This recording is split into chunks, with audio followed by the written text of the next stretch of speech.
Welcome to the second episode of the WTFGO Gamercast. My name is Jason Carmona. I am the senior editor of WTFGamersOnly, and with me today we have Ernest Johnson back again. How you doing? Yeah, doing good. Doing all right. This weekend we went to Star Wars Celebration, which was pretty crazy. You attended for a few hours with me on the last day on Saturday. We'll talk about a little bit more about that later. That'd be one of our main topics today.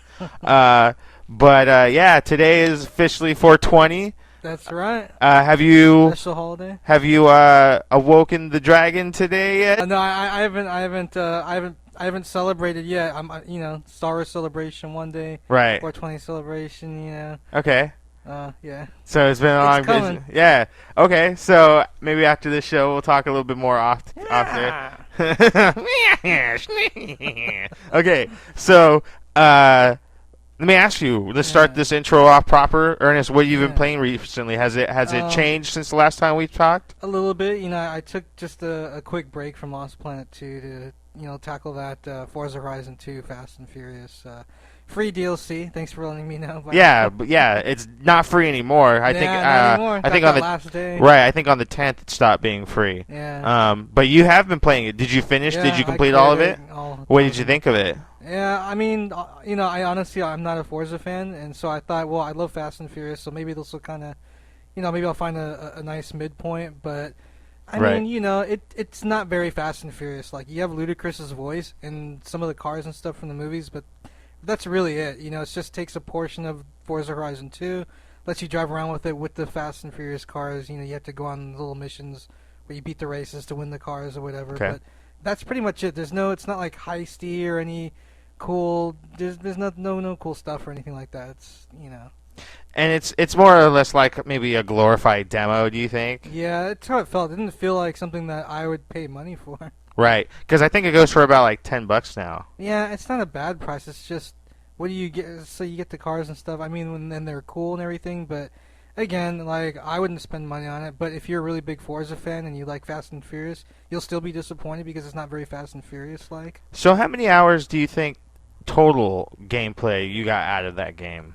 Decent amount, I mean, less than 10 and everything. Probably like maybe 5 or something like that. Okay. And did it make you want to own Forza 2 if you hadn't owned it already, personally? It just completely confirmed that there's nothing wrong with the game or anything. It's just I don't like Forza, and it didn't. It's not different to where if you don't like Forza now you might like it. No, it's still Forza. So or it's still Forza Horizon rather, which is still kind of different than Forza. Okay. It's not like a bad game. It's just I don't prefer that type of gameplay in racers, so it just it's lost on me. So yesterday you jumped back into Lost Planet after we got back from we came back home from Star Wars Celebration, and I passed out on your bed for half an hour or so. You got back into Lost Planet again. Is that the only game you're currently playing other than the basically Forza? Wrapping it up, but it to me it has like the kind of like this Halo 3 effect where first level is just ridiculous, and then like after that the levels are all take place like inside like buildings and little like hallways and corridors and stuff, and it just it loses a lot of the personality. And I mean the bugs are still awesome, but there's still not quite enough of them, and I'm definitely getting the feel that I mean even though I'm playing one player I'm having no problems or anything like that. Like this is definitely like, in my opinion, they wrongly designed this as a multiplayer game because it just has that multiplayer feel, like all the way that the levels are kind of structured and that they're just the way that it feels. You just get that feel that this is like one of those co-op type of games. And it kind of lacks because it doesn't feel like feels like less of an adventure, more of like a squad combat tactical kind of a thing. Yeah, definitely. Yeah, I remember playing it back in the day. It was very solid. Too bad that so many people jumped off of it to go back to like your standard Call of Duties and other multiplayers like Halo and stuff like that. Yeah, those are really less big fresh, at the same time. So that's why it's kind of weird. And it's really again, Lost Planet 2 is really nice because it's really smooth. It's nice to play a game that's like just that feels and plays really smooth, but that has also like still really amazing graphics. The compromise isn't like, it's like a lot smooth and everything else, but it doesn't look that great. It looks amazing, and and it runs pretty smoothly and stuff. Definitely, yeah. Which is pretty nice. Well, personally, I I've been so busy this last week with preparing for Star Wars Celebration and editing the last podcast and doing certain things for the site behind the Mm. scenes that I hadn't really played anything new. However, I recently readopted. I should say readopted. Yeah, that's probably Yeah. maybe something like that. I now own my buddy's PS3 Got your through PS3. it wasn't initially, no, but Yeah. But now it through is. a favor that I helped accomplish, or I did for him, it is now mine. It's a Japanese Day One PS3 Wow. that plays Japanese and US PS3 titles, as well as PS1 titles. It plays Japanese PS2 titles, but it does not play American PS2 titles. So But that's okay because I have a PS2 that's modded yeah. that can do both anyways. Yeah. And then I have a PS1, Yeah. so It's really just for those weird people yeah. that don't have. So now that and it came with an additional 500 gigabyte hard drive That's and awesome. the PlayStation Eye camera along with two Move Yeah. You got mocap. 2 moves and you got sticks. the eye camera too. Yeah, not the little thumbstick attachment that comes right, to but it, the but regular the actual- the actual controller. Actually, I don't remember what games I got. Let me take a look real quick. I got Wait. Killzone 2. Yeah, go ahead. Oh, I was gonna say, wait, what games you got for the move or just period? In general, Yeah. I just went to GameStop and I looked at because I have the app, so I put it from price ascending. And Yeah. went from all the cheapest games first, like Yeah, that 99-cent you games. need, yeah. So I wanted to stock up on all those games that I had missed, So I kind of went to my local GameStop and got all the games that they had there. I picked up Killzone 2, Killzone 3, Gran Turismo 5, Child of Eden, which is a move game. And Killzone's a move game also, so I'm kind of intrigued That's to right. see. I heard about that. Yeah, so I mean, it's- good luck because it's an FPS. So. right. No, I mean, But yeah, we need to I just know. kind of check out. Yeah. Curious to see how it plays. I won't Yeah. play the entire game from start to finish like that on hard. Unless you just fall in love with the how it feels. But I have Child of Eden as well. That's a move game. I bought the Journey Collector's Edition, and I really I picked that up after you mentioned that. I was at some game store and I saw it, and I was like, "For you, Moses."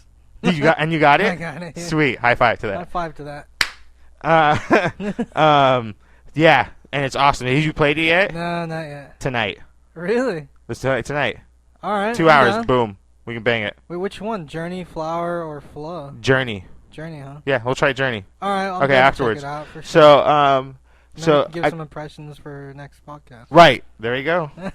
And I got Start the Party, which is a move game. And I got the Best of PlayStation Network Volume 1. Yeah. And it comes with these 4 games. What is it? It's When Vikings Attack, Sound Shapes, Tokyo Jungle, and Fat Princess. And Sound Shapes is really interesting, too, because my brother has a concept album that he released through Sound Shapes first, through the Wow. DLC create song program Yeah. that they have on the game. So I'm going to check that out and That's play some of tight. his levels too. What's this Tokyo Jungle? That sounds pretty cool. It's like kind of like Tokyo, and it's a jungle, I guess. Really? I haven't played it yet, so like I'm intrigued. Like yeah, I'm intrigued. people That are sounds probably pretty listening cool. to this and laughing at me if they've already played it, but essentially that's Yeah, they'd be like, what it "You don't know what is. Tokyo Jungle is?" That Princess I've heard of. It's pretty cool. And I played Fat Princess before. What did you think of it? It's a cool little Yeah. Place- it's a cool little PSN game, yeah. It's Yeah. great that I it's like the concept the most in the title. Fat Princess Yeah. is awesome. He doesn't love a nice chunky princess running around eating cake in the streets. I know I do. So, because if I were a princess and I would be fat and I would eat fucking lots of cake. And then I had bought PlayStation Plus for a month Oh yeah. because you got PlayStation a sent bunch of free games. yeah, because PlayStation sent me an emailer not too long ago saying, "Hey, you haven't been here for a while, or we haven't heard from you in a while. Hey, so where you at? here's What you $10 doing?" bucks to spend in the store." And so pretty much what happened was I went and redeemed it, and then I got Plus, and then all of a sudden it added 2 more games that I did not purchase on top of the PlayStation Plus downloads that I got for the month. So many for the glitches in month the it was Dishonored, and Tower of Guns, and some other game. I Have you forget. played any of Something's Awakening. I forget. But below that, it said that I had purchased Resident Evil 5 Gold and Little Big Planet 2, which I had not. So I don't know if someone had access to my account and maybe purchased those games under my account, or if I don't PlayStation gave me know, those dude. freebies, because I don't remember purchasing those ever. Well, isn't it like every month there's like a couple of games that are just automatically free or whatever? Yeah, but I don't think I had PlayStation Plus before and redeemed those. It was just kind of odd that they just showed up. But I downloaded them. I took advantage, because I wanted Yeah. those games. And they're for free. So Yeah. I have them, and I've been playing Little Big Planet 2 a little bit. Have you played the first one though? No, but I had the first game that was on PlayStation Portable because it came with my PlayStation Portable. Oh, the first Little Big. Right, Planet. because when I So bought, you kinda because I bought the Go played it. package, and the Go package came with I remember Little that, Big yeah. Planet. Hold on a second.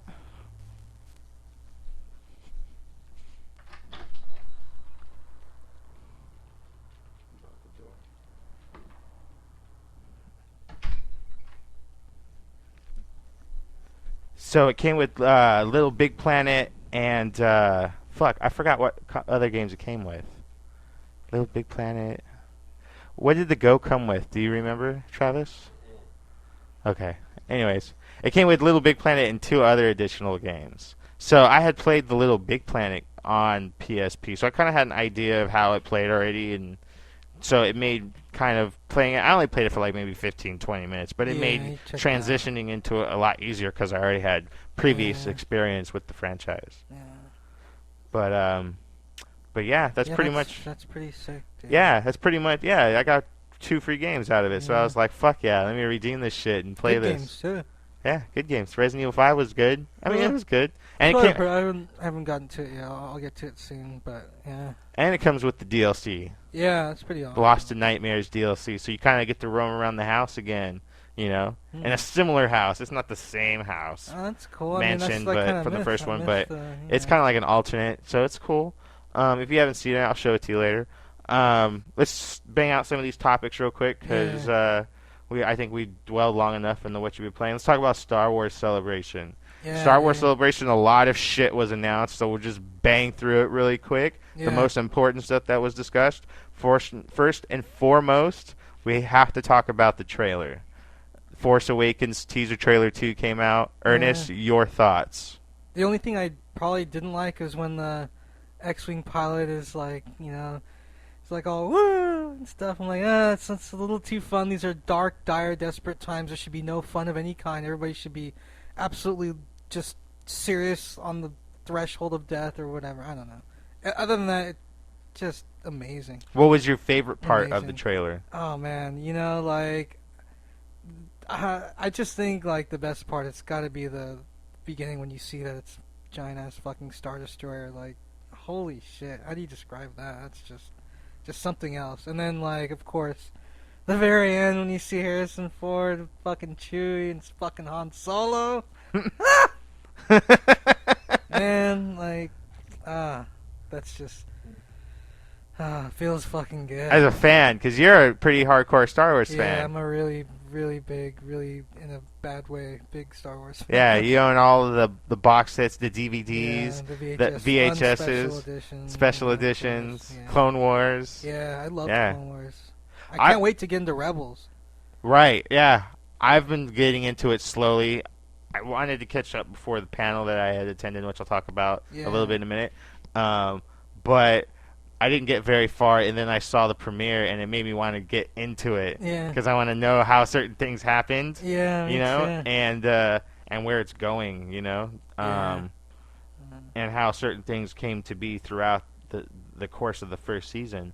That first trailer, when I saw it, just awesome. I mean, the first teaser was good, and it didn't show much. Yeah, it doesn't. Second one still doesn't show much, which is kind of good still. But we kind of have a better idea of the tone of the movie now, I Yeah. think, and some of the action and just how some of the visuals are just going to overall look. I think it gave us a better idea of, definitely the tone. And the camaraderie between certain characters. Yeah. That was at question before. We know that certain people are allies now. We kind of have a better idea of Black Stormtrooper though. That's the big question mark. and we have a better idea of the what looks to be the lead antagonist, the Kylo Ren character. Yeah. What do you? I was gonna ask. What do you think? It seems like a good look. He seems like one of those older Sith Lord villains. Yeah, it has like a comic book kind of feel. Right. Sort of. And I mean, it's kind of cool. You know, it's Disney, I guess. You know, kind of. Uh-oh, you got a call? No. That's fine. You know, I like the look personally. I'm intrigued to see if we find out any of his history and what drives him as a. I hope he's just not another Darth Maul where he's just kind of there and they never explain if he has any driving force behind him. He's just like. I don't think it'll be like that because he's like the central villain instead of Darth Maul. There's Palpatine, and he was like under Palpatine, so he's just kind of like this little guy. And this guy's supposed to be like, well, who knows? Right, and there's a lot of action shots during the trailer too, but you nailed it, I think, at the end when they Chewie and Han pop out, and he says, "Chewie, we're home," and a lot of nerds were crying, even during the second and third showings during the closing ceremony. There was like people still screaming like they had just seen it the first time, you know? Yeah, I couldn't wait, so I was at work and I was in the break room, and like I was trying to be careful with the volume of it, but had it turned up a little bit, and when I saw that scene, like a couple people walked in, I just looked like the biggest moron. They're like, what the hell is this goof smiling at? Could not control. I could not like. I almost giggled. You know, it was just like so nuts, dude. Just something about it. So let's move on. Let's talk about Rebels now. Rebels, they had a panel for Rebels, which I was fortunate enough to attend. Disney had sent me an email invite asking if I wanted to attend the day's worth of Rebel activities. So we gladly accepted. We'll see a couple of reports for that on the site throughout the week. And photos as well from the different events that I had attended. Let's talk about the Rebels Season 2 trailer. What did you think about what you saw in the trailer and what it looks to deliver in the season ahead? It's just really exciting. Like, however you want to break it down and take it apart. We can go over spoilers. We can talk about details because it's out now. Seeing Darth Vader just is cool. I don't know. It just didn't seem like they screwed it up. James Earl Jones' fucking voice. Right, because James Earl Jones has been confirmed to come back. He was in the extended version of the season 1 season premiere because they had showed it on Disney and then they rebroadcast it on ABC as a special to promote the show, and they added James Earl Jones in that version of the broadcast. There's like a little segment where he's speaking and it's new audio recorded by him as Darth Vader.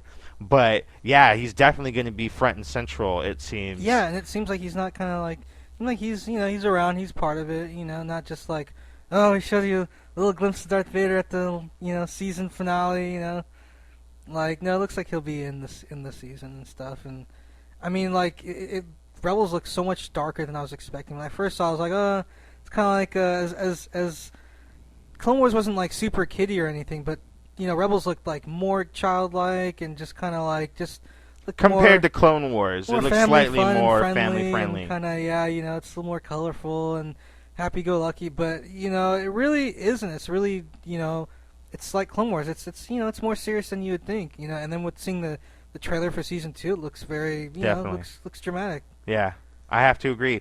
And watching the 2 episodes that I saw for season 2, the first 2 episodes I think I saw, like, the first for season 2. Also. I don't know how much I'm allowed to say yet, but I can say that Darth Vader. Oh, I will say now, and edit out later if I can't say that Darth Vader is a continuous menace in the first 2 episodes, and looks to be throughout the second season. So he will. We're gonna see a lot of Vader and hear a lot of Earl Jones. Yeah, he needs something to do. What the hell's the last thing James Earl Jones has done? Right, and I mean, Star Wars is like it's easy work for him too because he just has to show up to a studio and record for a few hours and gets They should just have him come fat in like paycheck. say every word ever made in Darth Vader's voice, so that one day when he passes on, like they'll still be able to have James Earl Jones, Darth Vader. Definitely. They should have him. They should just have him just reading, read everything. Like he should say, "I love popcorn in the morning," and just have him record it. Yeah. Just so they have it on file. I know. So just the silliest things. Have him narrate stuff as the Darth Vader voice. Yeah, have him. So we can have every word that he enunciates on file. Yeah, so that they can be manipulated later. Yeah. Like they used to do with Chef on South Park. Yeah. That'd be awesome. Yeah. They also after the Rebels panel, pretty much the Rebels panel was the main cast and crew. They had Freddie Prinze Jr. on stage. They had Steve Blum, who's no stranger to voice acting. He's done Cowboy Bebop and countless other animes. He's Zeb, the little wolf creature thingy. Like the Chewbacca replacement, but smarter. Okay. And then they got other people. I forget half their names, and they're gonna. Hopefully, they never ever listen to this because I'm gonna leave them out because I don't remember them. I just remember the two. Well, if you include them, then you gotta include everybody. I mean, there's. Yeah, I didn't take notes. Too many names. Yeah, I mean, too many. And they had the creator of, and they had the guy who worked on Clone Wars, and is working on this as well. They're talking about, just having passion for the project and meeting with Lucas and having an outline for what Rebels. Meeting with Luke Skywalker. I was gonna say that almost with Lucas. Yeah, it's hard to say. It's hard to think. Lucas, Luke, and all. Skywalker sound. And so they're talking about having an outline for Rebels and what they wanted it to be and how they wanted it to be more pure Star Wars than Clone Wars, because Clone Wars has that prequel feel to it, and a lot of people like Clone Wars, and that's cool, I like that it had a prequel feel to it, as it should. A lot of people didn't. A lot of people What don't do they like want it prequels. to feel Some like, people just shit on the prequels. I know, and I understand, but like it is what it is. It's done, dude. So take what you want, take what you like from it, and leave what you don't. So they also confirmed that Captain Rex, who is leader of the clone army, is going to be back, and with a few clones as well. So that'll be interesting because if you watch Clone Wars on Netflix, the last season, they go into that whole inhibitor chip thing. Yeah. And so that'll be interesting to see. Obviously, this is like at least it looks like to be a decade after 3. Like it looks like quite some time has passed. Yeah, it looks closer to episode 4 than episode 3. Right. So in the timeline, so I'm gonna say more like 15 to 20. Well, yeah, more like 10, probably 15, yeah, 10 to 15 years. At least 10 years. So it's interesting to see like after Captain Rex received that information from that rogue clone that they believed all went crazy, but he actually just found out the truth. Yeah. That after he found out from that clone and his behavior how they dealt with all that, did they all just rip out fucking chipped out of their skulls and shit? You know what I mean? So that'd be interesting to see them address that. For sure. The character of Luke Skywalker's Padawan, I always pronounce her name wrong. It's Ahsoka. Oh, Ahsoka. Yeah, Ahsoka. Okay. She's back. She's back, and she's a little bit older as Anakin's well. Padawan, yeah. So that's why I believe she's a little bit older. She's a little bit older, so that's why I believe maybe 10, 15 years. Yeah, I wonder why Darth Vader or Anakin as Darth Vader didn't think, I need to go back and get my old apprentice. She's a Jedi that's still out in the galaxy. I know exactly where she's at. This is starting to go towards maybe embargo area yet. I mean, we can edit. Right? No, it's cool. I'll just say that Vader's there around and Ahsoka's around. Yeah. And I'm telling you, dude, Vader is gonna strike down Ahsoka. The Force is felt. At the end of all of Rebels, at the end of the and Rebels, that's all I'm gonna say. Series. The Force is felt. Yeah, it's a presence I've not felt. Yes, and we'll leave it at that because we're gonna get in trouble. Yeah. They also talked about Rogue One a little bit more. It's going to be part of their spin-off line of movies, which has officially been titled the Star Wars Anthology. I don't know if I like that. I think it's kind of cool. I mean, Kind of, yeah. it distinguishes these sets of movies from our standard episodic Yeah, but see, films. that's not needed. You could have just the, Star Wars and then the, like, That's true, but it's Rogue. all about the money. Yeah, I understand. It's not that big of a deal. It's not that Nah, big. It and really I'm sure isn't. that they'll make a good movie. Gareth Edwards is Yeah. directing it. If you saw Godzilla, Godzilla was good. It was pretty good. Yeah, it was pretty. It not was bad. better. It was a shit ton better than the last one. Yeah. Definitely. Yeah. And That's for sure. he's gonna have a good team with him developing that. And they confirmed that Rogue One, the first film in the anthology, is going to be about a band of rebels who intend to steal plans for the Death Star, and that's how they come in the hands of Leia in Episode 4. It's Bothan spies, many of them which died to bring us all this information. Right, so they showed a little bit of concept art. There's a trailer that they showed that actually has leaked. I don't know if you've seen it yet, I probably haven't seen not. that. I just saw a couple I'll show it to stills. you after the cast. Yeah. The trailer is not very hard to find if you look. It's definitely not on YouTube. Oh. But if you just Google it or YouTube or Yahoo it, it can be found. And Yeah. pretty much, basically, it's a shot. It's a panning shot of a forest, and you hear Sir Alec Guinness saying, "There was once a time before, all Dark this times dark and- times before the Empire, this and that." the And as the Empire. shot pans away wider towards the distance, we see a faint silhouette in the sky of a developing Death Star. And then it fades to black, and then you can hear rampant cries over radio frequencies, and then it seems like flashlights are flashing the logo Star Wars Anthology Rogue One, and then it quickly fades to silence, and then that's the end of the trailer. So it wasn't anything that they. Yeah, they can't. Yeah, I mean, because it's a we went to couple the years, we went to the closing ceremony and yesterday, they and wouldn't people show were it. booing that they weren't playing that Yeah, trailer. But it everybody really said. isn't anything to show. Yeah. So And they might as well just show it. yeah, they might as But- well have just shown it. But It was only yeah, but whatever. yeah. I mean, It's not coming for a couple years, so it's gonna be a minute before we right really start. before seeing we stuff. start to see We'll be anything. seeing episode 7 before, and then after 7, I'll be all right. I think if we get a teaser with 7, that'd be kind of cool to Yeah, that'd see. be You know what I kinda mean? cool, If we yeah, got I a could teaser see for the that. next Star Wars Yeah. film before episode 7, Yeah. that'd be kind of cool. It'd be kind of Um, Let's talk about the show floor for a second. yeah. I was there all 4 Dude, days. And it's not like it's the size of an E3 or even a Comic-Con. yeah. It's like one hall, basically. Yeah, it's all 4 halls, well 3 halls.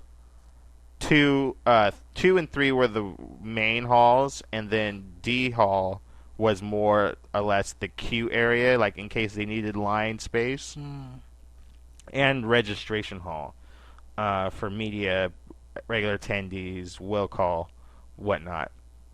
1 was more or less the art gallery and the store, and additional registration, badge pickup and stuff like that. But halls B and C were pretty much the main halls.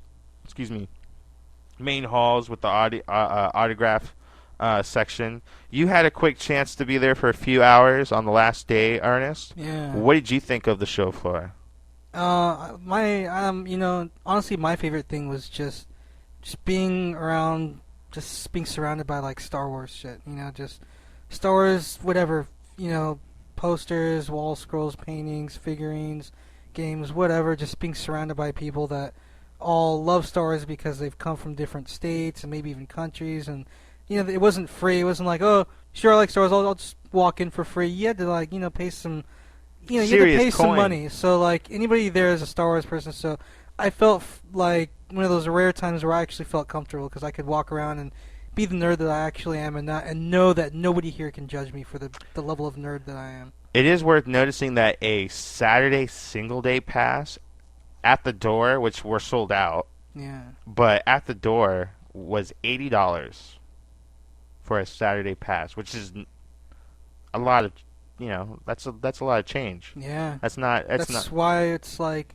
That's why I felt that Mm-hmm. level of comfort. I knew it wasn't just a bunch of morons just came in like, oh, I can just check it out and make fun of the Star Wars nerds or whatever. Right. It wasn't just open to the public. I mean, Yeah, it was just in a sense, but a certain feeling of being surrounded by fucking Star Wars. exactly. Exactly.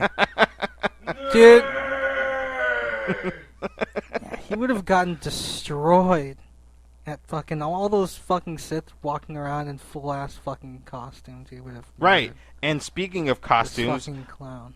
Travis would have gotten Tendo, who touched was on our by- last Hey, you know what? podcast. I saw this nerd Travis there.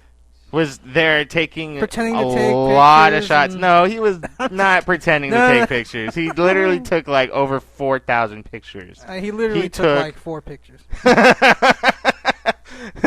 No, but he did take a lot of wonderful shots. Yeah, and no, as he soon had as set- he had Firo set up. sends me the image to watermark these images, we're going to throw some of the better ones on the site for you guys He's to like, check "We out, are?" courtesy of Model Mosa. So go ahead and check them out at Model Mosa on Model all your Mosa. social network spots.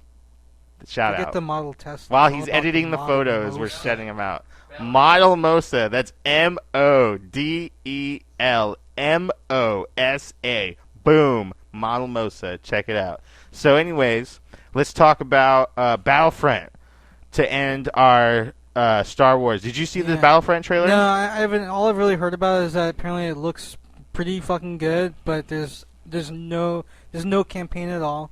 And Right. It is going to be all multiplayer. Which, I mean, it's Battlefront, so yeah, that's kind of Battlefront's thing. And you know? from what I've been told, Yeah. it's supposed to bridge the gap between episodes 4 and 5. See, I've heard it's between 6 and 7. Okay. I don't We'll have know to- what we'll- you know. Yeah, we'll have to It's just confirm. I They heard, didn't so I have really. no idea, They but- weren't too. There's a lot of Hoth battles going on and whatnot. Yeah, but they'll here's the thing never too. know. Here's the thing too.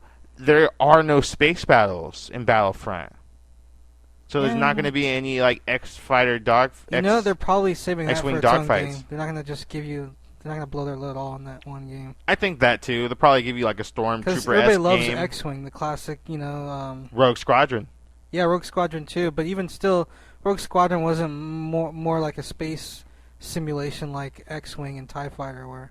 And those games were like, they're just, I don't know, fans really love them. So Mm-hmm. maybe they'll save their space battles for something dedicated like that, rather than just throwing it into Battlefront, which has got all kinds of other awesome shit going on. Right. And it is going to be. They did confirm it for next gen platforms, so it's not going to be on PS3 and Xbox 360 Yeah, that's at all. good. You can't. They can't handle all that shit. It needs to be ambitious. Let's move on from Star Wars Celebration because we got a few other topics we got to talk about. Yeah. Let's talk about some of the trailers that came out this weekend other than Star Wars. This week, if you're a cinema fan that loves to have your balls tickled, was a great week. We had so many fucking trailers this week. We had Fantastic Four. We had Terminator. We had Batman vs. Superman. Fuck, finally, something to see on that movie. After all the teases and misleading reports that, it's going to be attached to The Hobbit. It's going to be attached to Jupiter Ascending. It's going to be attached to this. It's going to be attached to that. It's going to be doing the Super Bowl. This. That. Finally it comes out. I thought it was fucking awesome. I think that for as early as we did get a teaser, which is about the same time that promotional wise that we got for Man of Steel, Dark Knight Rises, Dark Knight, Batman Begins. They all had their first teaser roughly a year before those movies came out, and showed far less than what we actually got in the Batman teaser. Yeah. For Batman versus Superman, I should say. I thought it was fucking awesome. Ben Affleck as Batman looks fucking sick in the glimpses that we got, both in his standard costume, which he looks fucking huge in, and his robotic costume. Ernest, what did you think about what you saw so far? Yeah, I mean, I'm just And like and you hadn't seen Man of Steel yet. No, I'm just like a marginal. I'm not really a comic book guy, but I like, like the old '80s Superman and Not like all the Batman movies, of course, but this trailer looked pretty fucking awesome. Yeah. It definitely got me like, as a person who hasn't really seen many of the Superman movies or whatever, and is kind of a marginal Batman fan, yeah, it looked really sick. You and I are gonna have to have you and I are gonna have to have a Man of Steel screening. Yeah, we gotta watch it because nobody. Just so you're caught up. Yeah. Yeah, I'll watch it with you. And the guy they got to play Superman, looks like a pretty good Superman. He does a good job. I mean, his role isn't too demanding in Man of Steel. And I think for what demands it requires, he accomplishes them well, and it leaves room for improvement. So it's not a terrible. It's not. I personally like that movie a lot. It was one of my favorite films of that year. Wow. That's just because I'm a big DC nut, and you're they took a huge a lot DC of fan, huge Superman fan. right, and they took a lot of their notes from the comics, and I'm aware of what elements they took from certain comics. So to me, it was the most comic book accurate interpretation of Superman on film, in terms of his abilities, the wreckage he causes trying to save people sometimes, which was a huge bit of controversy and something that they kind of allude to in the trailer as well. Some of the outcome by that, and you'll see that in the trailer. I'm not spoiling anything for you. But Ben Affleck, man, that bat voice that he has was something else. I like how it's not too growly, but at the same time it sounds like it's modulated even a bit. What did you think about it? I agree, but honestly, I think it sounds good, but it reminds me of Christian Bale's Batman voice. Does it? Yeah, it sounds pretty similar, different, but but still pretty fucking close. Mm-hmm. Not that radically different. In saying that now, I think if I have to compare it to the three movies, I think it's more similar to his voice in Begins, because in Begins he didn't throw it out like that too much. You know what I mean? He still sounded like it was somewhat like a joke in the second one. Yeah, it was like a parody of himself almost, where he's like growling all over the place. It's like hurting. A couple other trailers came out this weekend. Fantastic Four. What did you think? Just real quick. Yeah, real quick. It doesn't look bad or anything. It just didn't. It didn't capture me. It didn't. Again, I'm not a comic guy, but when I saw that Avengers trailer, I was like, yeah, it looks awesome. I'm excited to see it. Saw it was fucking sick. Fantastic Four doesn't look bad, but it didn't capture me. It didn't look that great to me. It looked alright. With me, I think that we've had two Fantastic Four movies already, and in both movies, Doctor Doom was the villain. And we're getting another Fantastic Four movie, and even though they're rebooting it, Doctor Doom is the villain. So it's like, how many times can you reboot something and change it? I mean, they're trying to change it, I guess, with the whole Sue Storm race thing, because she's adopted. Apparently, she's white. Yeah. The Storm family is predominantly black in the story that they're trying to tell. Yeah. I mean, everybody's a little bit younger. They're doing some cross-dimensional mutation thing this time around, as opposed to getting hit by some radioactive cloud in the sky like they did in the first ones. The one was real serious and dramatic. The first ones were very goofy and almost campy. Yeah. This one looks like it's going to be a lot more serious and dramatic, and may even fit into the X-Men world if successful. It seems like they're going to acknowledge that mutants in their world exist already. Like, there's been X-Men maybe already. They're hinting at, so they can potentially do like a crossover after Apocalypse, and they reboot the franchise again. So Fantastic Four trailer, I thought, was a marginal hit for me. I liked it. I thought it was better. What we're seeing now is better than what was output last, but not by much. You hadn't seen this yet because it did come out today, but we were talking about it for the last 2 days about the posters and whatnot. But the Jurassic World trailer came out. Oh. And it does look fucking awesome. It's just about, dinosaurs and shit, and people trying to clone dinosaurs, and what happens when you mess with Mother Nature, like they create a new dinosaur and it gets out and it fucks with their plans, and it looks awesome. It really looks good. I'll show you the trailer afterwards. It's just going to be awesome. It's going to be like probably the most action-packed Jurassic Park of all of them. Yeah. That can be good or bad, though. Right, and it's weird to see Chris Pratt's character training the Raptors. That's not a massive spoiler because they kind of teased that already in his character. But you'll see in the trailer it goes a little bit further than that. And that's kind of interesting and a little intriguing to see. Real quick on the trailer subject, the last one I want to talk about is Terminator Genesis. Or Genesis. Because it's spelled wrong. Genesis. Yeah, it is spelled wrong, but whatever. Genesis. Genesis. Terminator Genesis. The new trailer had a huge spoiler in it. Well, it raises more questions, I think, than anything. So you do think so? Yeah. Okay. I don't think it's specifically a spoiler. It's not like, whoa, at the very end of the movie you find out, like... Because according to the trailer, and this is going to be a big spoiler for people who haven't seen the trailer yet, that the trailer hints or alludes to that John is the Terminator in this movie, the evil Terminator. Yeah, but Terminator can change his form, so like it can explain many things. The T-1000s and up can change their form. Yeah, so like maybe at some point John Connor is killed or does die or whatever, and they're able to touch him whatever, and they can just make themselves look like John Connor, so they can make a whole bunch of Terminators that look like John Connor, or maybe upload his consciousness or something like that. Yeah, exactly. Or it is John Connor and something weird. Who knows? Just raises all these kind of questions, and nobody really knows. And I was taking I was writing the notes for this show and watching a few other shows and whatnot, and I had a good show. I'm not going to mention the show. I'm not going to give them the credit, but I'm gonna take a note that they brought to light and pointed out there. How in the fuck does Sarah know what John looks like in the future?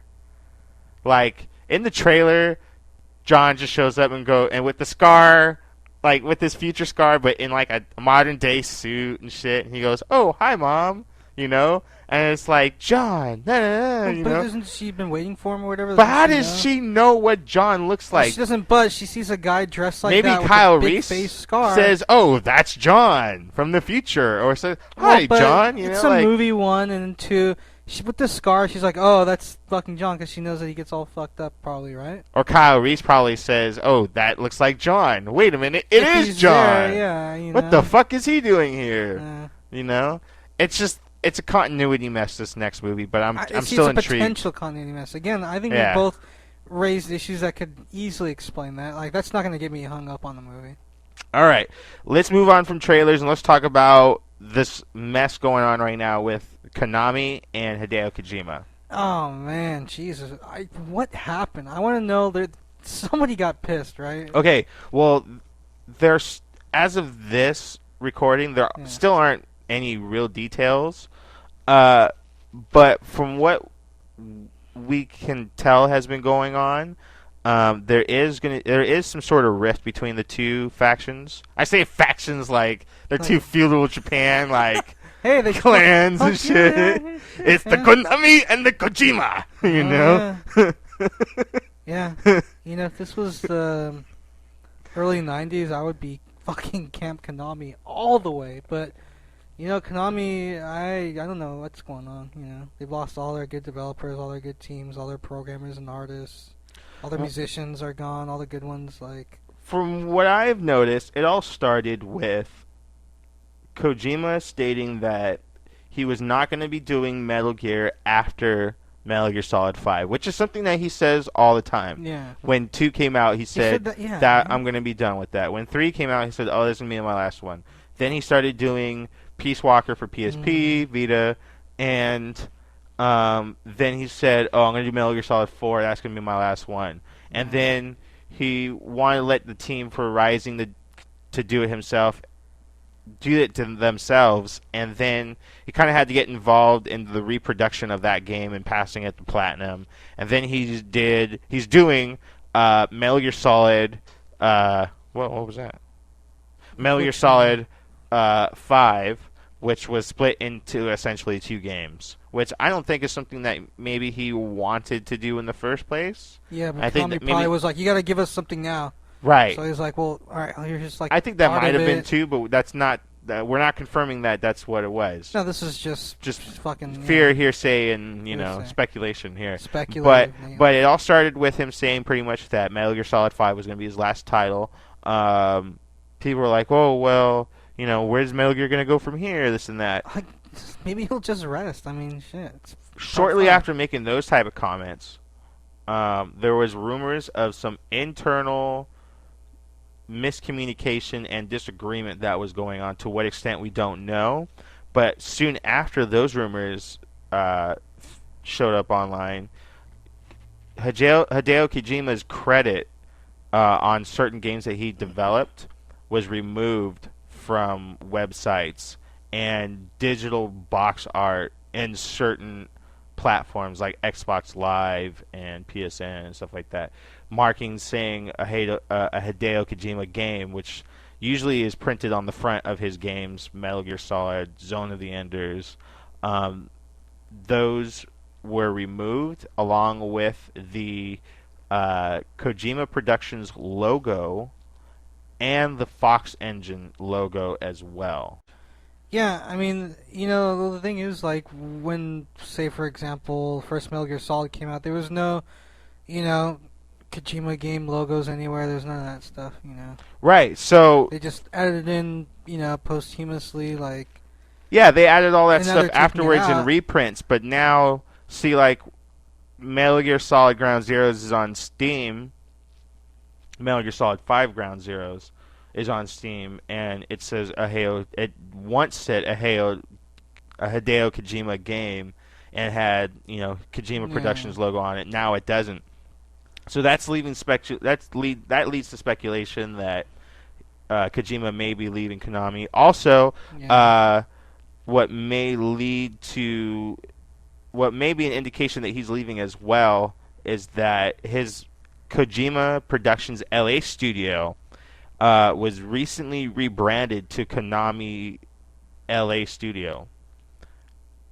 And apparently he's been told that he no longer has access to certain emails, corporate emails, and so forth. So it seems to have been getting ugly. Plus, we don't know if Silent Hills, which he's been developing with Guillermo del Toro, is now canceled. There's a lot of rumors going around that since this, the game is being delayed. GameStop no longer has an accurate release date for it like they once did. Kind of like The Last Guardian. Right, kind of like The Last Guardian. It's just delayed all of a sudden. But that game is infamously delayed. So now we don't know what's going on with that game. And we don't know what the future of Metal Gear is going to be now past 5.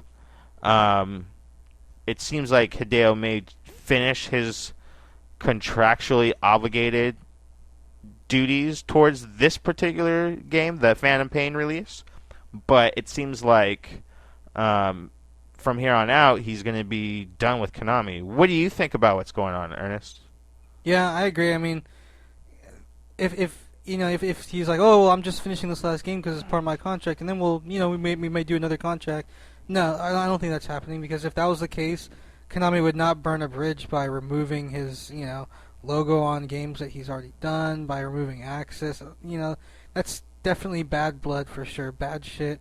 I think like Kojima, he's weird, so he got to a point where Konami wanted him to do something and he wasn't willing to budge. Like, he was not willing to fucking budge, and Konami was like, no, seriously, we're not fucking asking you, we're telling you. And he's like, no. So then they're like, fucking, this is the kind of shit that they're gonna probably making him do another Metal Gear after this one. Yeah, something like that. And he was just like, no, we're not doing that. Like, you're doing fucking Metal Gear, or like that's that. And he was like, no, I'm not. And they're like, fucking, you're no Silent Hills for you, no access to your studio. Your studio is now Konami Studios. We're removing your fucking, watermark, your splash on everything. Like, who knows? Maybe not, but that's what that's what I think is pretty realistic. Considering what little we know. And I think that's starting to slowly become a trend too, because you see Capcom parting ways. It is a trend. With longtime developers. Yeah. Maybe every big developer has been doing this lately. I don't want to say that Ken these Levine, longtime developers are developing egos and they're parting ways with these companies, but it seems like that's just bad business practice, or the business practices Well, today don't, vibe with the ideas that maybe they yeah, have. these are the old timers that didn't jump off like how like Treasure basically. This is like Treasure Part 2. Treasure broke off from Konami like in the 90s because they were forcing them to just do more Contra, Castlevania sequels and stuff, and they got tired, so they broke off and created their own studio, and the people like Kojima and stuff who still stuck around, now they're finally kind of like, all right, now we're fucking done too. So it's kind of bad. Kaiji and Afune went off, and he's doing the Mighty Number 9, and I don't know. It's not. It's just I don't know. It doesn't seem. It looks really good, but like I don't like low budget games like that. Like a game like that needs. It just seems like it needs a bigger budget because the animation, the art. I was expecting hand drawn art. It's fucking. It's 3D and it just looks alright. Doesn't look that great. It doesn't look anything special. Designs look great, but I just don't think that it's a good thing. I don't think that this is going to be good for Kojima. Yeah, he'll be able to do the games that he wants to do now and not be, creatively, suppressed by Konami or whatever. But what fucking good is that if you have AAA, type of mentality for a game, and you don't have a AAA budget for it? Then it's like you're gonna come up with a game that's, oh, this is a great idea, but the game is shit, or it's just not gonna be that great of a game.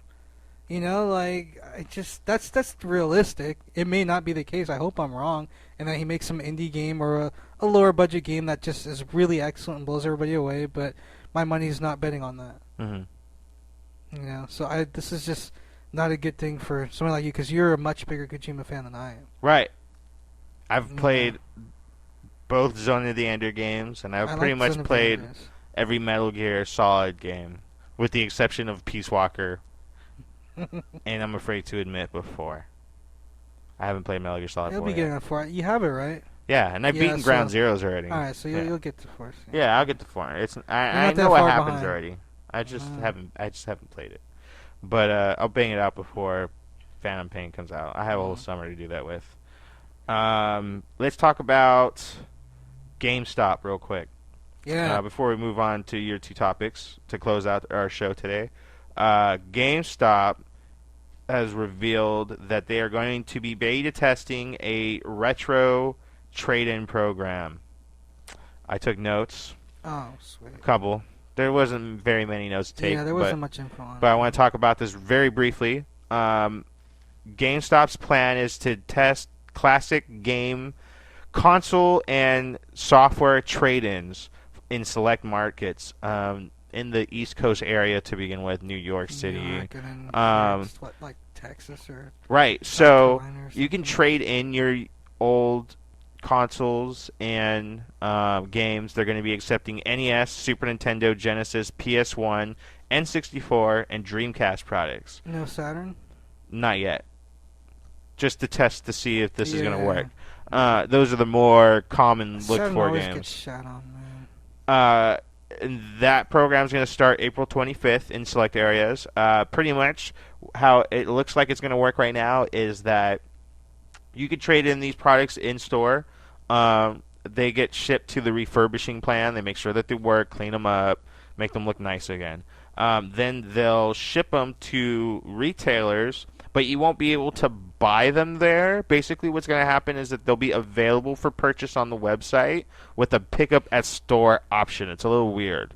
Kind of like Best Buy, right? Right, but Best Buy, they still have used games there. Yeah. But you can walk in and see them and buy them. You know what I mean? Yeah. But so yeah, it's a little weird.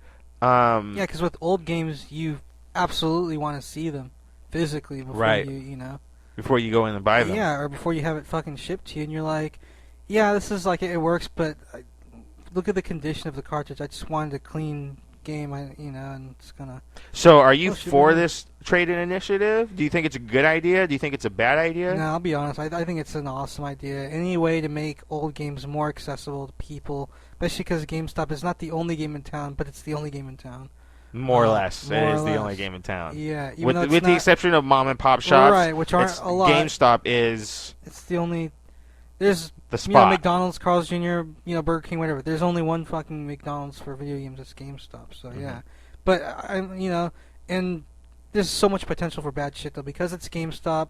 It'll probably be like overpriced, meaning it'll be at least what you could get on eBay, if not more expensive. Probably more expensive. And it'll probably start regulating retro gaming prices. Yeah, probably which I for don't know that. if I like. Like Certain games won't be as expensive as they were. It doesn't. oh, that would be nice, but That's the only advantage that I see is that with GameStop introducing that they're going to be selling old games again, is that it sets an idea of how much a game should be worth almost, and it doesn't. It kind of takes the ability to be gouged away from seedy eBay posters. well, the problem and is stuff you like could have that. a bunch of cheap games on eBay that you can get for like really cheap, and then now GameStop does this and brings the value up on all these old games, and then now it's not as easy to get those like 5 games for $5 kind of, or you know what I Right. mean, or if you would go to like a local garage sale and pick out some gems, maybe these people will be like a little bit more hip to the, that it's worth now a lot more, and now you can't get these just ridiculous steals. Plus, someone brought people to are too aware of shit now. someone brought to my attention that a lot of older games like Yeah. NES, like cartridge-based games that are harder to find, a lot of people create repros, which are reproductions of them, Yeah, I've heard about which that. they just install the ROM onto a cheap blank board set and have like a generic shelling with a generic sticker, and they just sell new copies of these older games, maybe with mods and stuff like that. Yeah, I wouldn't do So that. that's something that you kind of have to look into now too. Is like, You can are we tell getting right by the case. You can be like, for the oh, most this is- part? I mean, some people. You can tell by the officials. There's some pretty sticker. good repros that are out there that I've seen Yeah. on Instagram. You know what? Um, If I can't tell the difference, I'm fine with that. And as long as it works, Not only as long as it works, but if I inspect it physically and look at the cartridge and it looks just like a Nintendo one, and if I don't know, yeah, I'd prefer that it wasn't the case. But if I can't tell by looking at it, playing it, and all that stuff, I'm not gonna like kill myself over it. right? Okay. I'd be happier about that. And what I So- also like is that that the games and everything does go through that redistribution center where they clean it up and they make sure it works and all that good stuff. Mm-hmm. Depending on how that really turns out to be. But then that's also going to bring up the price on the games because they're, we have to send it to a place to have it cleaned up, and then we have to send it back, and now you want this Nintendo game for like $4 or whatever. Well, how much do you want me to fucking spend for a Nintendo game? It's like I could emulate all this shit really if I really had to, if I really wanted to. Just don't take advantage of the fact that I'm a fucking physical game collector. So Right. I'll fucking stop. I'll leave this store right fucking now with nothing in my hand. Yeah, they have to price it fairly. Which they probably won't because it's GameStop. They'll price it with as high as they could possibly get away with. So hopefully for them, it's somewhat reasonable. But I think it's a really good idea overall. I can't wait to try and take advantage of it. Once they start rolling it out Once it to gets other rolled out, territories. once it's kind of been tested, yeah, exactly. Once they've, unveil it nationwide, yeah, if they do. Okay. What about you? What do you think? Do you think it's good I or think bad? that it's a good idea in that it'll give us an idea of how much these games should be worth and kind of have an overall universal price tone. Because like if you go to Yeah, but I GameStop don't like and GameStop setting that tone though. Huh? I don't like that it's GameStop setting that. well, price. I think GameStop looks at it from a business perspective and looks at it at.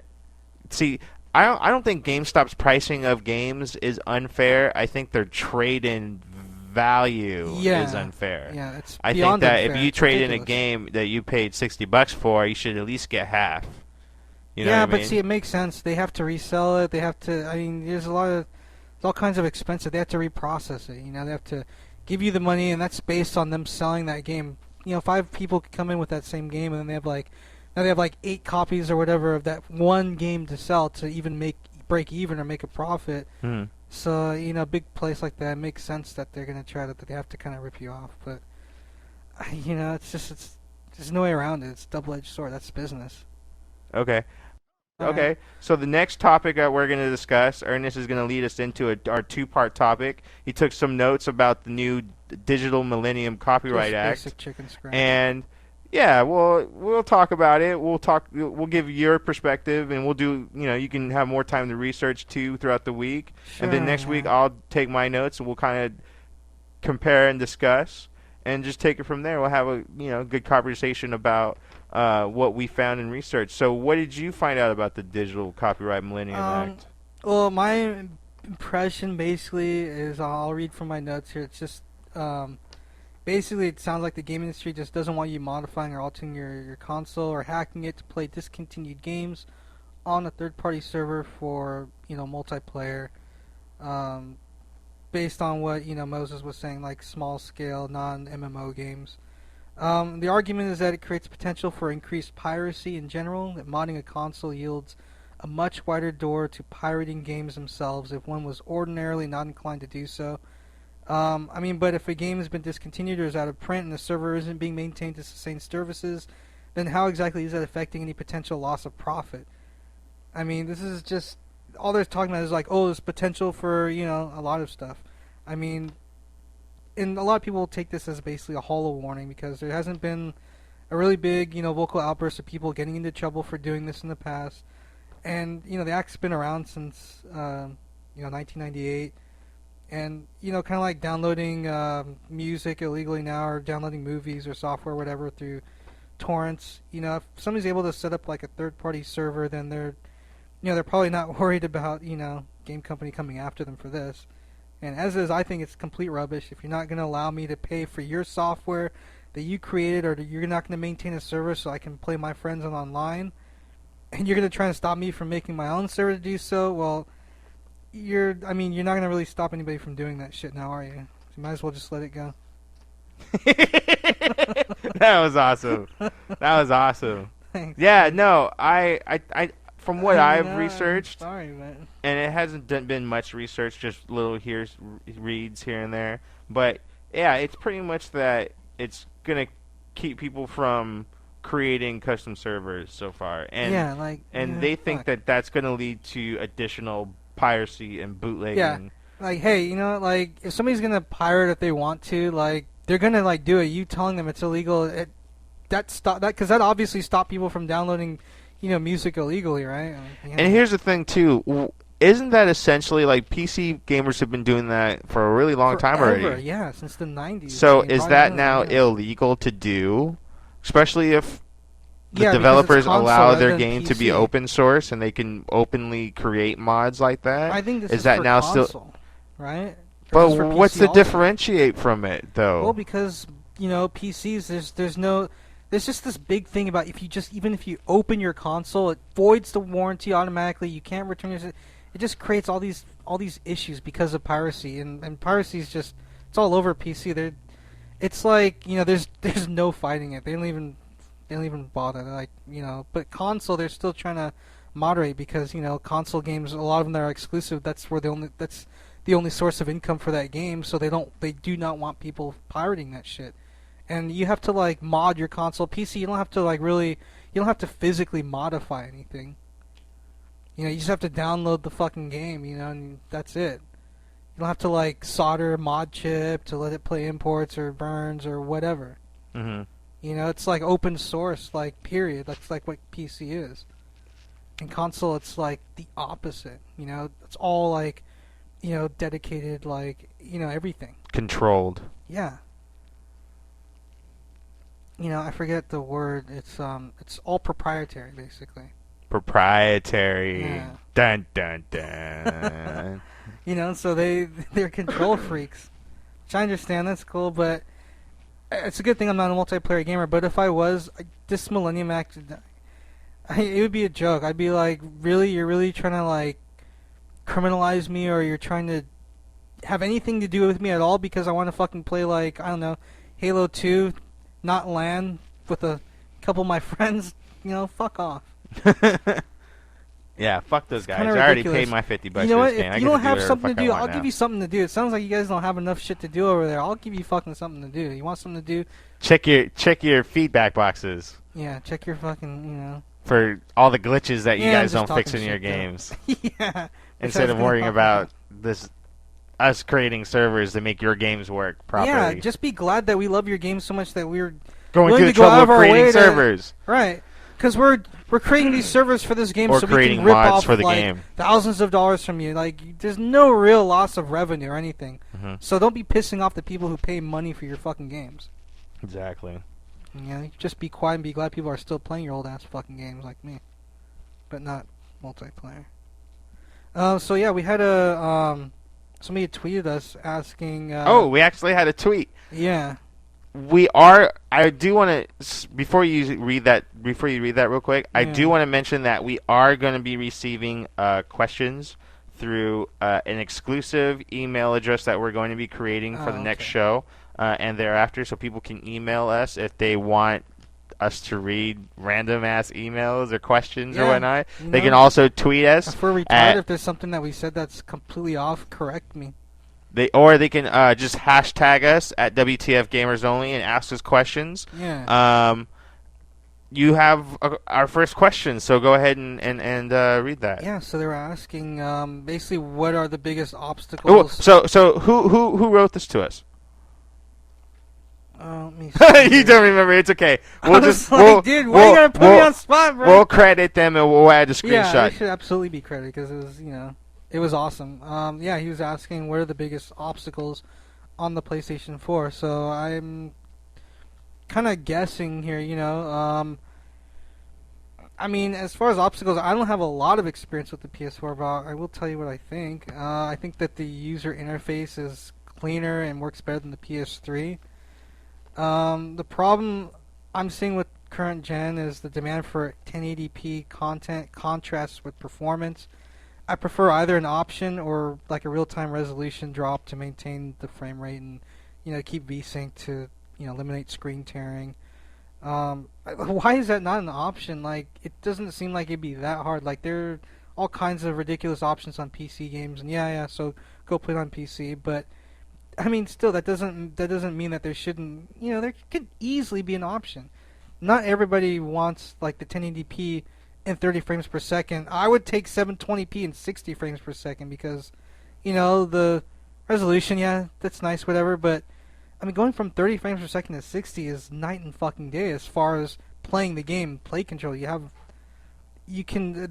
a lot more accurate. Like, there's no way around that. And I do miss on PS4, I do miss the rumble triggers of the Xbox One controller. That's pretty awesome. I will give Xbox that. But, the little lights that come on the PS4 controller, pretty nice and dazzling and stuff. The DualShock 4 is still nice and lightweight. But the problem is, like, AAA development costs are really high right now, and the install base for the current gen is, it's not there. It's getting there, but it's not there yet. So the return on their investment on these AAA games is super high risk, and that's why I'm saying maybe that's why we're getting all these re-releases and all these remasters. And the problem is, like, in my opinion, again, not as much is gained going from 720p to 1080 versus going from 30 frames per second to 60. And in my opinion, on current gen performance, frame rate is what I'm speaking about, is really been lacking. And I think this whole patching thing is just out of control ridiculous. We pay for the game, and we're basically acting as unpaid beta testers to a lesser degree. And then on top of that, people complain when the game is delayed. I mean, it's kind of like, which is it? Do you want the game to be delayed, or do you want it to just come out and you fucking patch it to death? And the problem is also, I mean, what do you fucking want? And the problem is not that there aren't a lot of AAA games, but to me the problem is that there are a lack of killer apps. And that means not a game that was expensive to make, but a game that is like a complete system seller. Bloodborne is pretty close, but that's a black or white game. You've either played Demon Souls or Dark Souls and you're like, yes, or you haven't played it, so you're not gonna, that game is not going to sell you if you haven't played it. Or you've played it and you're like, yeah, this is like, it could be a good game, but it's way too hard. It's not that fun, so I don't care for it. So that's still not really. It's only a killer app for some people. There's no universal game where it's like, I must have a PlayStation 4 because I absolutely have to play these 3 games or these 2 games or whatever. There's nothing like that right now. Nothing. All that's being made are a bunch of fucking boring ass, fucking brown and gray, realistic looking games. And in conclusion, with the X-Bone cluttering their UI, I think Sony is much more likely to win the user interface for this generation. Sweet. And that's that. Thank you for emailing that to us. Yeah. We're gonna have the email. Hopefully, I answered your question, but it was kind of like, it's kind of it was just kind of like, well, what obstacles do you see on the PS4? And it's like, well, I'm not developing a game for PS4 or anything, but I mean, the hardware is really good. It's not super good, but it's better than the Xbox One's hardware. I think it's a really good console. It doesn't seem like there's that many problems. It has with it. potential to grow. Yeah, for sure. It definitely does. It's my, if somebody had a gun to my head, and what's going to win this generation? Yeah, I definitely say PS4 will. Xbox One might, but I'm leaning towards the PS4 this gen. Kind of like our last gen, I was leaning towards the 360, Sweet. I mean, well, what do you think, though, are the biggest challenges on PS4, if any? I think that you hear a lot about the Japanese saying the PlayStation brand's going to sell itself, but to a degree, I think it does, and in Japan especially in Japan. Yeah. But I think here too. I think that even towards the PS3's life cycle, like at first it wasn't a system that was very much respected. Yeah. But as they got the proper footing and PR US marketing, yeah. It started to become a system that people would only game on.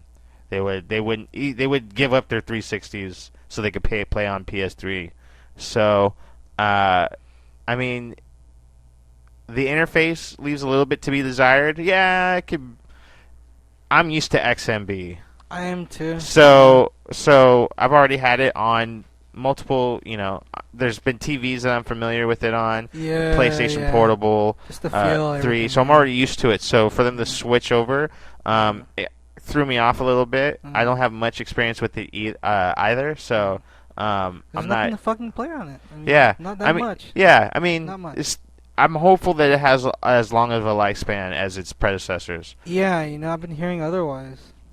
So yeah, thanks for the question. That's really awesome that we had our first question after our first episode. That was quick. We'll have an email up so people can send us more via email, or you could just Twitter us. Maybe we should create like an official hashtag, maybe WTFGO cast. I don't know if that's too long.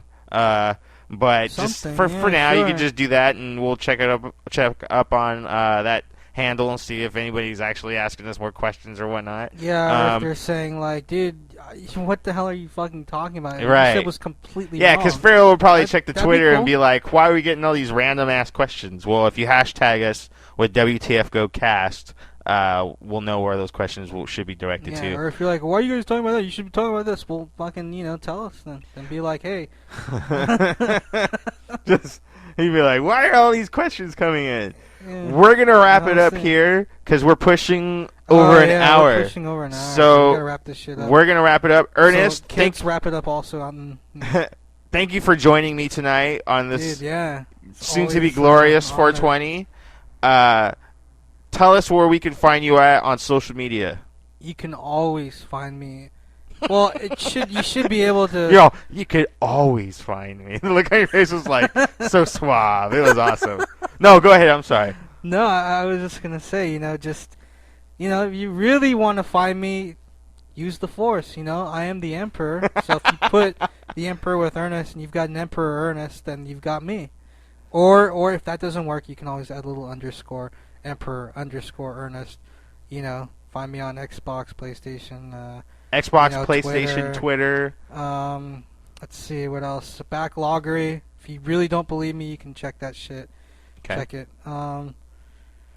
And I'll post occasionally on the TNL forums as well. Maybe NeoGFO. Well, actually, I don't want to plug other forums. Okay, it's okay. So those are the only places that you can find me. In fact. Okay. What about you? Where can I find you? People can find me. I only know you physically. I don't know you like. People can find me on Instagram and Twitter at Moses IVVIOC. You can also find me at WTFGamersOnly.com, at WTFGamersOnly on Facebook, Twitter, Tumblr, Instagram, and the .com. With that said, thank you for listening. If you did, in fact, listen to us ramble for the last hour, we thank you very much. Until then, have a great week, and check out the site, WTF Gamers Only. Follow us on Instagram, Twitter, Tumblr. Every social media website at WTFGamersOnly, and we'll see you later. Have a Oh, great and day. the song of the Oh, week would be Snake Man Mega Man 3. Check it. yes, and also a quick shout out the intro song. Someone asked me about that, and I had put it in the notes for the post on the website. The intro song was Super Bit Koch Brothers by Team Venture Hates Next Gen. So check that out. I'll attach the link to the album if I could find it soon enough when I edit and post and put all this stuff up. Otherwise, I'll do it next week and add it and give you guys a link to that. So with that said, you guys have a great week. Enjoy the show. Enjoy your week. Game on. So long.